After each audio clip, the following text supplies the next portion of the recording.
So y'all say Steph Curry is a good man, right? And my question to you would be, how do you know? Sincerely, how do you know? Now, many of you might point to the fact that he has a very successful basketball career. I mean, he's one of the greatest basketball players in the nation right now. So, yeah. Some of you might point to the fact that he's a Christian, he's a God fearing man. Okay. Some of you might even say that he appears to love his wife, love his children, active father, an active black father at that. So, yeah, that's a good man. And my question to you will still be, how do you know?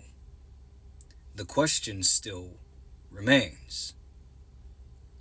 You see, as men have been taught to only focus on optics, to only focus on performance that suggests whether or not you are a good man. Like same thing with being an athlete.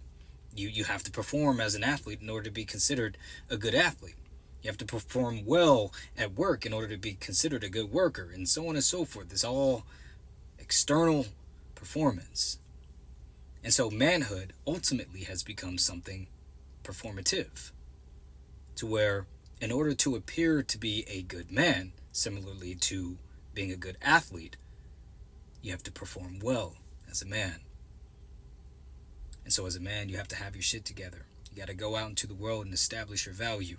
You have to, work really hard and all of these things. And of course, once you're married, you have to continue to perform well in that area. You fix the cars, you do all of these things, you protect, you provide, and you will sacrifice your life for your family. But are you a good man? You see, for the first time in human history, men are actually being called to be actual good men. Not on the basis of performance, but on the basis of character and integrity, values and standards and morals. Things that were not always the primary metric. Because you can have shitty morals and still be seen as a good man for as long as nobody sees that part of you. And so that is the truest tell. The truest tell of whether or not you are a good man is who you are when there's no audience. When there's nobody on the outside looking in. And so the reality is that I don't want to call into question whether or not Steph Curry is a good man. That's not for us to figure out, because we'll never know him on a level to where we can even determine that for ourselves. But rather, I want you guys to turn that question on yourself to determine whether or not you are a good man. And don't look into the things that you do. Don't look into your performance, because then that suggests that being a good man can be quantified. And that's not the case at all. And so, don't look into the things that you do.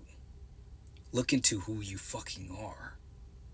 Because that's what fully suggests whether or not you're a good man. This is where that self-reflection comes in. And I'm not telling you guys to pull out a sheet or a graph, even though that might be a little bit easier. Because, of course, men all across the board can point to the many things that they've done in their lives. And be like, oh, yeah, see, I'm a good man. Look, I'm over here doing that. Nah, it doesn't suggest that at all. There are preachers and pastors and teachers and principals and so on all across the board, upstanding human beings that we would at least interpret them to be. And they have the ugliest hearts. They're the meanest people. Angry, abusive, and so on. So, think about it.